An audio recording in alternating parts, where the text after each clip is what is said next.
Media team, get ready. Yeah, this finna get fucked up.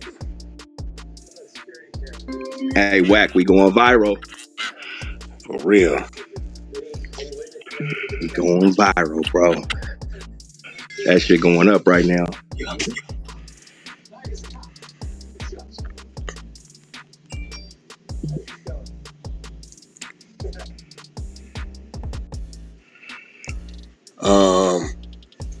You might see a Moses Malone text me.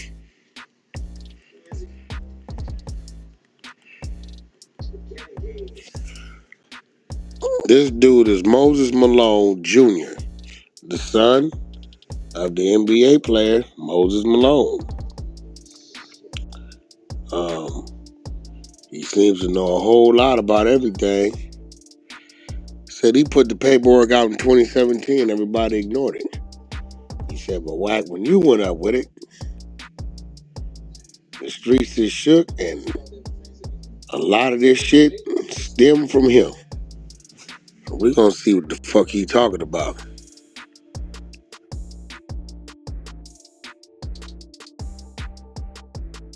So this is Moses Malone's son, the basketball player. That's his son. This is the one. That's what he said. Oh shit. He creating an account now. Oh, this shit about to get ugly. Only on the 100 side, y'all. Ping the fuck up, man. Ping up, and share the motherfucking room. Y'all know what time it is. Danny Phantom. This is Danny Phantom's friend that's coming into the app right now. It is. This is Danny's guest. This is Danny's guest.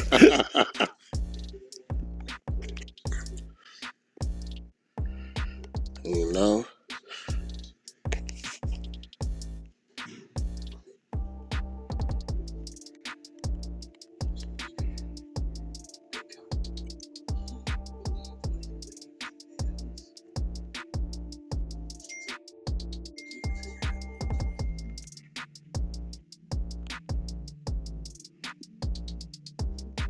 This shit go crazy. Look, play that other audio if y'all got it keyed up. I want to. All right, it's up top already, so you just got to click the link up top. Whoever got audio on. No, who got who was that? Larry Lamar? Yeah. Okay, let's hear this shit. Brian Blunt. An inmate at Terrell Unit. This call is being recorded and is subject to monitoring. To accept this free call, press 1. Thank you for using Securus. You may start the conversation now. Hello? Hello? What's going on with all this freeze, man? What's up with the freeze? What's up with it, man? I know you're hearing about this craziness that's going on out here. They got your name down here, I doubt. Yeah. So I want to give you the opportunity to go and straighten that up. And goddamn, we're going to go with it like that. You know what I'm saying? Because everybody done made their own little side. They done made their own little story up. You feel me? Like, so niggas just was on some night. But shit, who gun is it? Who gun was it? You know what I'm saying? So, you know the situation was going on. And like I said, I just want to give you a chance to goddamn straighten that shit up. Hey, man, one thing about me, man. You ask me, I'm going to give it to you. You ain't got nothing, you know what I'm saying? Right. You ain't got nothing to hide. You know, it is what it is, man. Right. So niggas, so that's what I was telling them. Goddamn, I say shit. The nigga claimed the shit was his. You feel me? Off the muscle. You feel me? Yeah, so yeah. And we, you know, first of all, his mama and my mama was mutual friends, right? So when they came around and, you know, his mama started intertwining, you know, messing with jiggles or whatever, they started coming around, you know. You know how it go. He the hot boy around. You know, that's my little brother. I've been around him my whole life. So, but, you know, they come around and be something different. So, I've been on the road with him. I've been down there with him for years. So, we in my truck, I had just bought one of them limited F-150s. That's when the truck started jumping out real strong. And it was kind of flashy, you know. So, I tell him, I say, hey, man, you might not want to go on time with that. I say, we got Texas place and they know who he is up there. Fuck them, we don't need that up there. We got plenty of that where we going.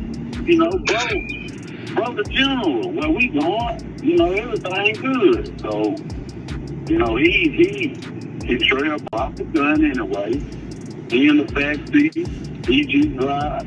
I'm in the truck, I'm in the passenger seat. And when we come through, we left.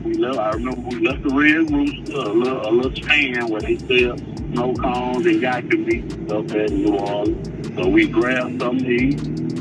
We had just got us some smoke and stuff and some meds. And we came right down Claiborne. I looked behind us and we got about 3 unmarked cars and 3 police cars. I said, Jizzle, man, there they go. When I tell them that, me and Jizzle, we got us some of our party back in them. We know what's about to go down. We ended up back scrambling up and down, trying to stick the gun in the seat and hide the weed and do all this lame shit. So when they pull us over, the law say, man, we saw you up and down in the back. We know you back here doing something. They pull him out first. Man, for real.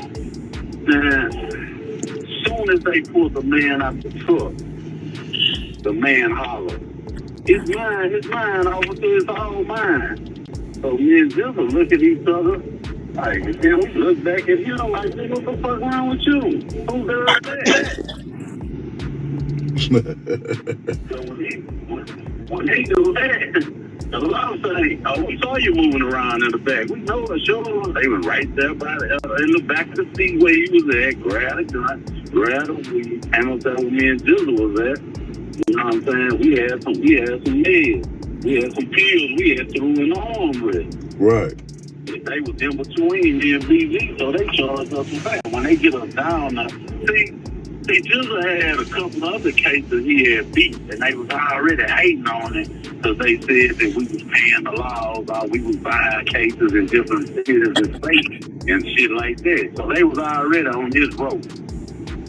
So when we got to the Fed building, they took us to the Fed building, and they handcuffed us to the chair. And when they handcuffed us to the chair, Kentrell in between him and Legion, and he gets a wine tripping with me, man. I told you, man, you should have sent me home, bro. I told you I wanted to go home. I'm looking at him, I'm like, bro, I didn't bring you down here. What the fuck going on with you? I'm like, this nigga, like, I saw right then that it wasn't going to be a good ride for you. Right, you know, right. Especially, so at the end of the day, the nigga really just took his own shit.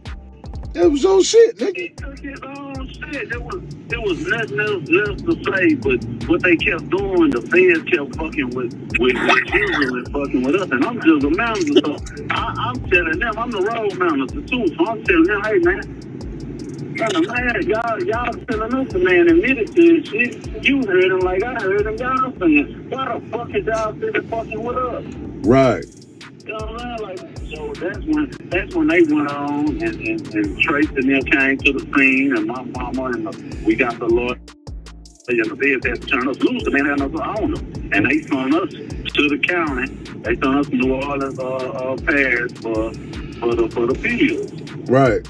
And and he went on by his business and went on by his way or whatever. But man, when we went back down there, when they interviewed us at the time, this the only time we talk to these people about this shit. And them people they play all type of games, man. But one thing about me, I don't give a fuck who it is, for real. And if my mama do some motherfucking ratting or talking to them people, you know what I'm saying? I ain't gonna fuck with her. Right. I'm down here with 35 bags in the fourth quarter right now.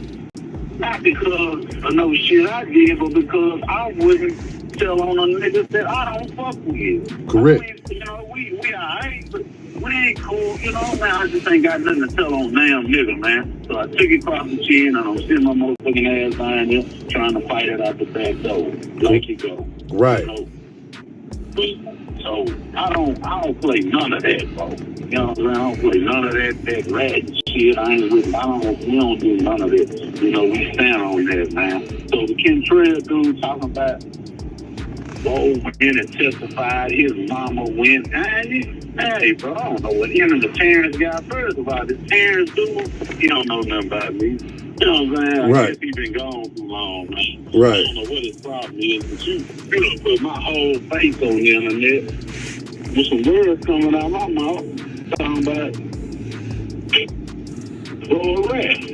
I ain't never talked to you. I don't even know you. Right. You know what I'm saying? They let me know right there out the gate that you on some fake pictures, hating shit. And they just mad, man, bro. Man, bro, back out there, Jizzle back out there looking good, man, doing his thing, man, and working hard, man. And you know what success do to a motherfucker, especially when they on the bottom. Right. You know, it just cleans it up, man. They can come out their pores, but it's in them already. Right. It's in them already to do that, man. And he... Go ahead. What I was gonna say is this, like, for real, like, can't no lame or no sucker nigga word overrule no real nigga. Period. Oh, you feel what I'm saying? It take another G to check another G. You feel me? You don't send no motherfucking soldier to check no motherfucking G. So you ain't even got, these niggas ain't even got the credentials to talk about who ratting and paperwork and none of that. You feel me? They ain't got the credentials to do that shit. You feel me? Like, I just did 21 years straight, my nigga, so I know what it is. You know what I'm saying? So that's why I'm glad you called. I appreciate you calling, straighten this shit up. Your name involved. I'm standing on your name just like my niggas. I'm defending that shit. You feel me? I ain't letting no niggas talk about no niggas I fuck with, not no real nigga. You feel me? And I just met you today. But I know you fucking with a nigga that's solid, so I'm carrying you accordingly. And for everybody who don't know, man, let the folks know who the fuck you is. Who I'm talking to so they don't think I'm capping. Yeah, this blunt, man. This is Rain Blunt. Look me up, man. You know what I'm saying? Future. You know, I'm on the case with Kentrell, whatever his name is, Clifford. I'm on that case with him, man. I'm on that case. You know, I ain't nobody speaking from the sideline. Right. Right. I ain't, you know, like, it's just all a bunch of bullshit, man. It's all a bunch of bullshit, a bunch of hate, man, you know, and it's crazy, man, but, you know, one thing about it, man, you know, when you're at the bottom, man, you want everybody to be behind that with you, so. Ain't no question. All them guys rap sheets ain't clean. You know what I'm saying? They ain't got no more. They ain't got nothing else in them but to do that. They want somebody to be in that program with them. Correct. They just going about hate. You know what I'm saying? Yeah, you done did that. You can't take that back. You might as well get over that, man. That ain't, you know, bro. BG ain't told shit. I was in there with him while he was in the room with the people. I was there with him, man. And to this day, that's my little brother, man, and I fuck with him because he's solid as a rock. Nothing be said, bro. And you solid as a motherfucking rock, your motherfucking self. You hear me? You standing up under that motherfucking pressure. You feel me? And I salute you for that. You hear me? Yo, mute that up. Mute that up. That's a fan right there. You got a nigga that just said, I just met you today, but I know you're a real nigga. You got this other nigga talking about we ain't told. I was in the room with him. But the paperwork said both y'all took the stand for Facts. the Facts. What the fuck? Now this nigga interviewing a nigga. Why didn't you say, hey, but look, homie, fuck all that. It say right here you took the stand on the grand jury. This nigga's a fan. I just met you today and I ain't finna let. This is the problem, bro, and I'm gonna be real. I believe, and I hope I ain't speaking out of turn, when it comes to the South, bro, they ain't grasping what it's supposed to be. That East Coast know, that West Coast know, that Midwest know. But for this nigga to say these words they use, yeah, we standing on business, it's like they use these words just to use them. But it ain't meaning shit. What you mean you standing on business and I know you solid, but I just met you today. How you just meet a nigga over the phone in the penitentiary and know he's solid, and you got some paperwork in front of you that say He took the stand. The paperwork say the nigga took the stand. But nevertheless, we got Moses Malone Jr. in here. And he been trying to wake this up for quite some time. He been having a journey. A lot of shit he been listening to us for years, and a lot of things that people been questioning that he didn't had personal dealings with that he know to be true, know to be real. And I'm gonna turn it over to Moses, let him let you know who he is, and let him start with his journey. Like a few of y'all, we read the initial paperwork yesterday. Moses is a civilian. He's not from the streets. This is Moses Malone Jr., the son of the basketball player Moses Malone. All right, so Moses Malone, you can speak. You are mute, and let everybody know who you are and shit. We gonna start the conversation. Yo, you can hear me, Wack? Yup, we hear you. Yeah, man. You know, first off, man, listening to Blunt, I'm just gonna tell you, this dude has to be the funniest dude ever. Why this guy didn't ask him if he got on the stand to sign the affidavit? That's what I want to know. First off, okay. Second of all, I personally know Blunt. Okay, so I think like I explained to Wack, you know, was it 2016? Uh, Blunt's doing 35 years because you know, he went on a crash test dummy mission for James Harden. All right. So in 2016 June 24th, June 23rd, around that time, James Harden was having a basketball camp. Okay. Well, he was charging kids $3.99 or something like that for 2 days, and there was parents that were from the underprivileged parents. Because my dad, you know, he would always take care of the underprivileged kids for basketball camps and stuff. He has a gym downtown Houston. Is called the Fondy Recreational Center. It's probably one of the most iconic basketball places where all type of legends have been, from Clyde Drexler, Hakeem Olajuwon, John Lucas. You can go down the line. They have a Hall of Fame in there. This is like pretty much the Rucker Park of the South. Okay. So what they would do every summer, every guy that would come in the city, from Steve Francis, Tracy McGrady, whoever was the star, they would always come do camps for the underprivileged kids at this place, the Fondy Recreation Center. So all I did was make a Facebook post. I said, "Hey, James Harden, you know, don't you make wooty woo? You make so much money. Why are you charging these kids to do a camp?" And I called the nigga Hollywood. All right. Literally 10, 15 minutes later, I get a text message that says, "Yo, fuck nigga, you on social media talking shit. You know, we gonna pull up and see what the fuck you talking about, nigga."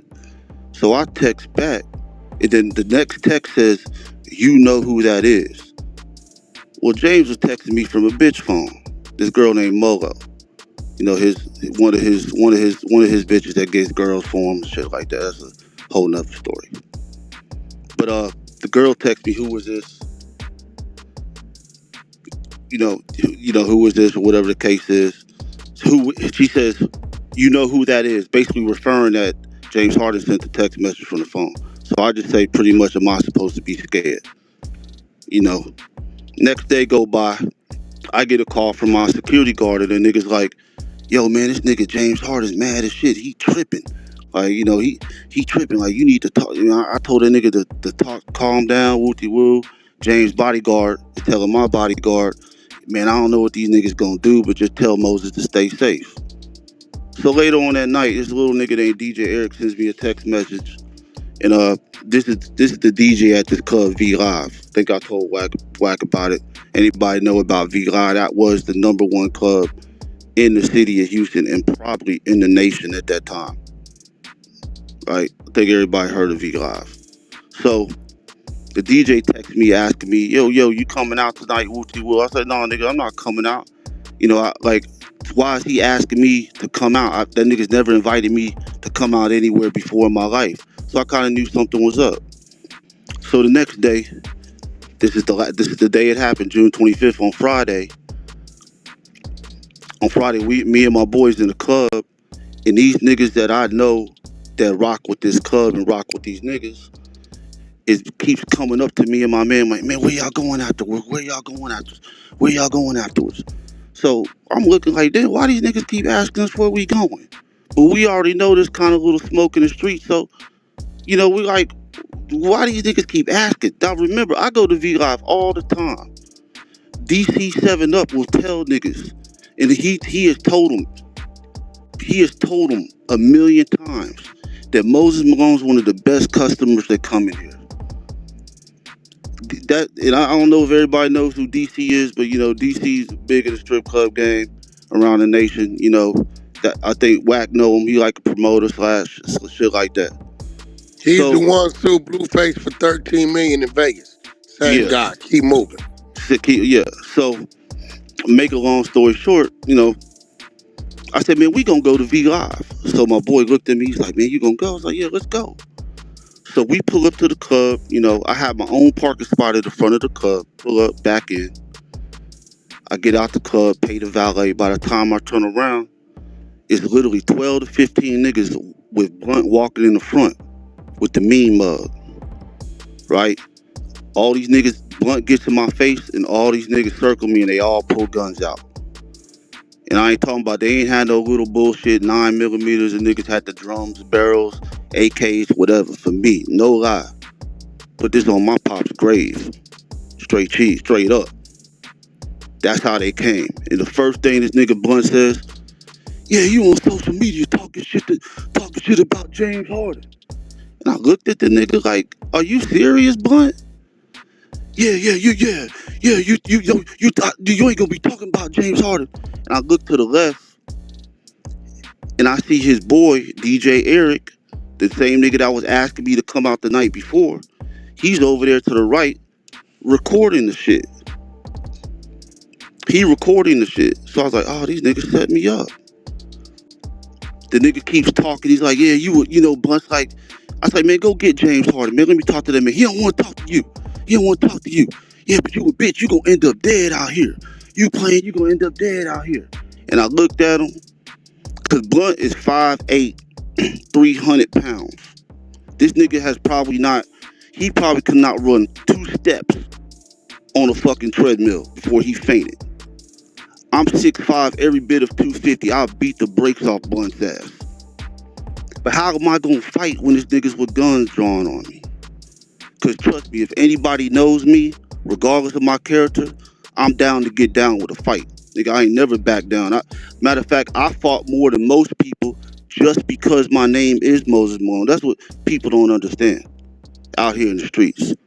They think just because you grew up with a name, or, oh, you live this silver spoon life, or whatever the case is, they think shit's easy out here. No, you're going to come across a whole bunch of jealousy when it comes to bitches, money, lifestyle, everything.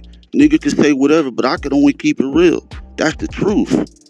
They gonna hate you just because your pops is somebody. So these niggas automatically, Blunt, I look at Blunt when he's saying that shit, and I look at everybody with the guns, and I looked at that nigga, kind of smirked at him. And then he goes, get him. Them niggas start doing their thing, rip my earrings out my ear, nigga pistol with me, niggas jump me about 5-6 niggas, you know, take my jewelry off, my, you know, $50,000 worth of jewelry I had on me. You know, I don't wear big jewelry. I wear like David Yurman, you know, shit like that. Rolex watch, shit like that. Earrings with 5-10, like shit like that. Nothing big, nothing that is gonna make a nigga say, oh my God, let me take this nigga shit. You know, it's not what happened. So when them niggas is doing their thing, them niggas go back into the club after they done. Blunt talking shit all the way up to the top. You know, yeah, get that nigga out of here. You know, this is my club. He acting like he owned V Live.